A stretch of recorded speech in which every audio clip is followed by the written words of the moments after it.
नमस्कार. आत्ताच आपण बातम्यांमध्ये बघत असेल की बांगलादेशमध्ये हिंसाचार उफाळून आलेला आहे आणि तेथील हिंदूंवरती अतिशय अतिशय भयानक प्रकारचे अत्याचार घडत आहेत.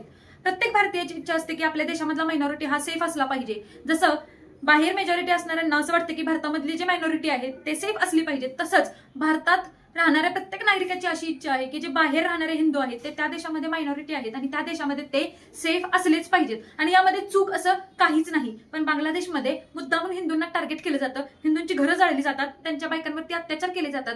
हे का आणि कशासाठी? म्हणजेच बांगलादेशच्या प्रत्येक नागरिकाच्या मनामध्ये आज भारताच्या विरोधात अत्यंत उच्च कोटीचा रोष हा तयार झालेला आहे. एकेकाळी त्याच बांगलादेशला स्वातंत्र्यामध्ये, त्याचं स्वातंत्र्य मिळवून देण्याच्या मध्ये सगळ्यात जास्त रोल जर कोणी प्ले केला असेल तर तो भारतानं प्ले केला. ज्या बांगलादेशमध्ये 2 टायमिंगचं जेवण पुरण्याची शक्यता नव्हती अशा बांगलादेशला अन्न आपण दिलं.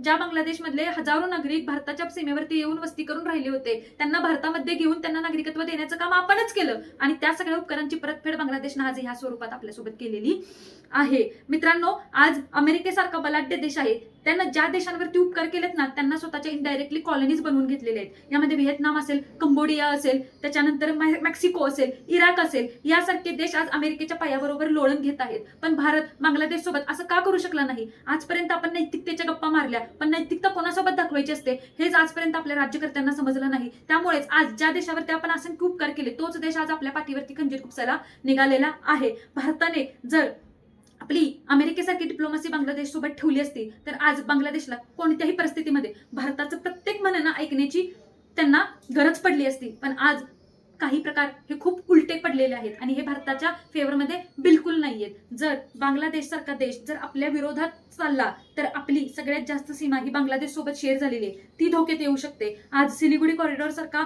आपला एकदम फ्रॅजाईल पॉइंट आहे, तो सुद्धा धोक्यात येऊ शकतो. खाली बे ऑफ बेंगॉलमध्ये आपलं जे सामरिक अस्तित्व आहे ते सुद्धा भविष्यात धोक्यात येऊ शकतं. ठीक आहे, बांगलादेश हा खूप चिल्लर देश आहे आपल्या देशासमोर, पण एक लक्षात ठेवा, बांगलादेश हा एकटा नाहीये, त्याच्यासोबत आपले शत्रू राष्ट्र सुद्धा सहभागी आहेत. धन्यवाद.